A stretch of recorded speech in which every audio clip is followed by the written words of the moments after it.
मन अकुलाया, किला नहीं तो सन्मुख उनको काल खड़ा दिखलाया। सैनिक बोले माफ करो हम अंदर ना जाएंगे, है विशाल दरवाजा इसको तोड़ नहीं पाएंगे। तोड़ पाए तो महाराज हम अपना कफन सिलेंगे, किले के अंदर सोए हुए मेवाड़ी सिंह मिलेंगे। शोर शेर जगेंगे तो फिर सबकी रूह हिलेगी। कितनी भी तेज भाग लेना पर दिल्ली नहीं मिलेगी। वक्त अभी झुकने का है, मेरे आका झुक जाओ और सबकी खेल चाहते हो तो बाहर ही रुक जाओ। वाह वाह वाह वाह वाह राम।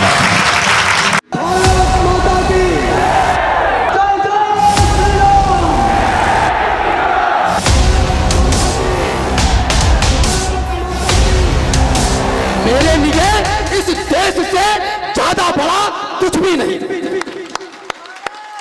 पूरे भारतवर्ष में अभी तो पूरे विश्व में ऐसा इतिहास, खासकर मेरी बहनें सुन लें, ऐसा गौरवशाली इतिहास पूरे विश्व के किसी भी सभ्यता के पास नहीं जो भारतवर्ष के पास है, राजस्थान के पास है, हिंदुस्तान के पास है। लाखों की सेना एक तरफ खड़ी है और एक जगत जननी जगदम्बा महिला का निर्णय के ऊपर लाखों परिवारों की जानें टिकी है। बस उसको ये कहना है क्या ठीक है, हम समझौते के लिए तैयार हैं, हम खिलजी के साथ जाने को तैयार हैं। लाखों का खून खराबा, जान माल की हानि रुकती, लेकिन ये भारतवर्ष है, यहाँ लोग मरना पसंद करते हैं, प्यासे मरना पसंद करते हैं, लेकिन अपमान का पानी पीना पसंद नहीं करते हैं। मेरी बहनें विशेष रूप से सुने, विश्व सुंदरियां वह नहीं होती जो अठलंगा बदन लेकर नेशनल टेलीविजन पर टॉक वॉक किया करती है। विश्व सुंदरियां वह होती है जो अग्नि में जलकर बलिदान होना तो पसंद करती है, लेकिन दुश्मन को अपना नाखून दिखाना भी पसंद नहीं करती है। रावल रतन सिंह को छुड़ा के लाया गया है चित्तौड़, गोला और बादल बलिदान हुए हैं। बस भूमिका इतनी है, यही से प्रारंभ कर रहा हूं। सुनिएगा कि रतन सिंह आजाद हुए तो खिलजी खिसी आया था। 16,000 माताएं बहनें एक साथ अग्नि में आहूत हो गई, सिर्फ इसलिए ताकि आने वाली पीढ़ी को यह न कहना पड़े कि हमारी पहले वाली पीढ़ी समझौतावादी पीढ़ी थी, स्वाभिमान के लिए मरने वाली पीढ़ी नहीं थी। रतन सिंह आजाद हुए तो खिलजी खिसियाया था, घर में ही मिली पराजय के कारण वह चिल्लाया था। मेवाड़ हरा के कुछ सैनिक पिंजरे को तोड़ गए थे और खिलजियों की आंखों को लज्जित छोड़ गए थे। गोरा बादल चचा भतीजे लाखों पर भारी थे, युद्ध कला के करतब उनके सचमुच तलवारी थे।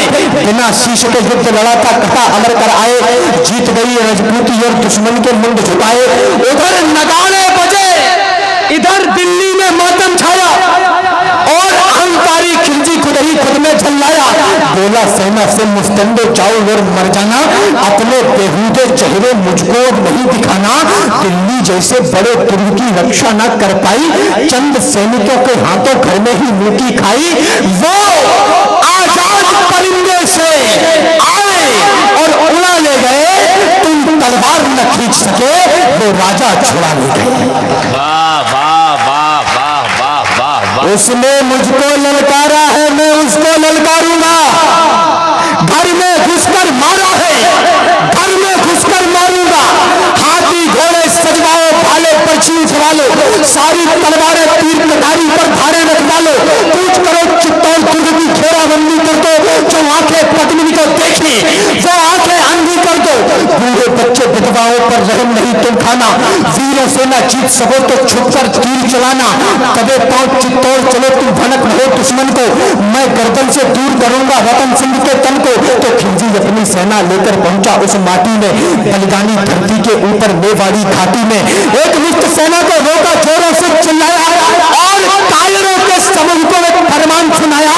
बोला सन्मुख दरवाजा तोड़ो, आगे घुस जाओ, मेवाड़ी मान पद्मिनी को मेरे सन्मुख ले आओ। 24 सैनिक बढ़े, सभी का सहसा मन अकुलाया, किला नहीं तो सन्मुख उनको काल खड़ा दिखलाया। सैनिक बोले माफ करो हम अंदर ना जाएंगे, है विशाल दरवाजा इसको तोड़ नहीं पाएंगे। तोड़ पाए तो महाराज हम अपना कफन सिलेंगे, किले के अंदर सोए हुए मेवाड़ी सिंह मिलेंगे। सो शेर जगेंगे तो फिर सबकी रूह हिलेगी। कितनी भी तेज भाग लेना पर दिल्ली नहीं मिलेगी। वक्त अभी झुकने का है, मेरे आका झुक जाओ और सबकी खैर चाहते हो तो बाहर ही रुक जाओ। वाह वाह वाह वाह वाह राम। गर्व करिए इस पर। हमें पढ़ाया गया भैया 10वीं 11वीं 12वीं ग्रेजुएशन के इतिहास में, हिस्ट्री में यह पढ़ाया गया मुगल इंफ्रास्ट्रक्चर। पढ़े लिखे लोग बैठे हैं, मुगल इंफ्रास्ट्रक्चर। मैं इनसे पूछना चाहता हूं लकड़ बग्गो, उस रेगिस्तान में झोपड़ी डालने की जिनकी हैसियत नहीं थी वो यहाँ पर बड़ी बड़ी मीनारें और बिल्डिंगें तैयार कर देंगे? क्या नॉनसेंस है ये? वाह वाह वाह। हमने कुछ भी पढ़ाया गया, हमने कुछ भी पढ़ लिया, क्या है हम? चित्तौड़ दुर्गों का राजा, अंबर सी ऊंचाई, पैदल घूमो तो उम्र गुजर जाए इतनी लंबाई से भी विशाल थी रावण की प्रभुताई, और प्रभुताई से बहुत कठिन थी पद्मिनी की ठकुराई, और ठकुराई के आगे खिलजी दिवस दिखाई पड़ता। किला बेद लेने वाली वह नित्य नीतियां गढ़ता, किंतु किले की इस दृढ़ता का वाह वाह क्या कहना। 8 माह तक रेत छानती रही खिलजिया सेना। गुप्तचरों ने देखा और राणा रावल से बोले, पहले सांस संभाली और फिर धीरे से मुंह खोले। बोले, हुकुम, किले के बाहर काले धन छाए हैं, खिलजी के कायर सियार द्वारे तक चढ़ आए हैं। खिलजी की सारी सेना है थोड़ी दूर किले से। उस रोज खबरिए रतन सिंह के उतरी नहीं गले से, थे महान बलवान, किंतु दिन में खलबली मची थी।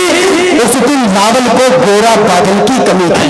वाह वाह वाह वाह वाह। ऐसा नहीं, बहुत अच्छे। इतिहास में प्रश्न चिन्ह उठा कि दाने पानी खत्म हो गया तो लड़ने के लिए आए। अरे चोटो, बिना राजा की सेना, बिना लीडर की सेना मेवाड़ से चलकर दिल्ली तक जाकर दुश्मन के जबड़े से अपने राजा को छुड़ाकर वापस ला सकती है।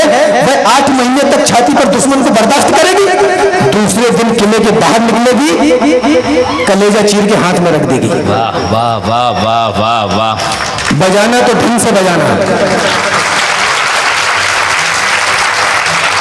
ऐसा नहीं कि सूरज चमकना अपना छोड़ गए थे, ऐसा नहीं वो लड़ मरने का सपना तोड़ गए थे, ऐसा नहीं कि शेर मांग में छुप कर बैठ गए थे, ऐसा नहीं मृत्यु के भय से चुप कर बैठ गए थे, ऐसा नहीं शत्रु सेना का पहरा सख्त हुआ था, ऐसा नहीं कि ठकुराई का ठंडा वक्त हुआ था, ऐसा नहीं कि राम को जिताने में रणवीर नहीं थे, ऐसा नहीं कि रावण के कर्कश में तीर नहीं थे, ऐसा नहीं कि उनकी तलवारों पर धार नहीं थी, ऐसा नहीं कि मेवाड़ी मिट्टी खुददार नहीं थी।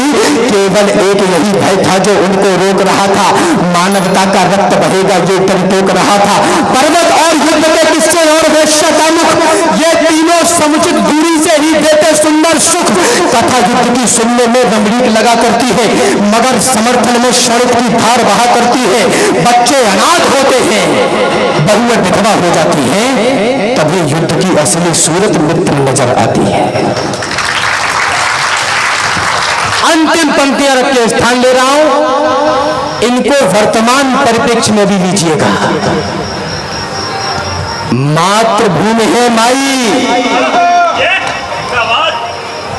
तो माई के लिए लड़ेंगे।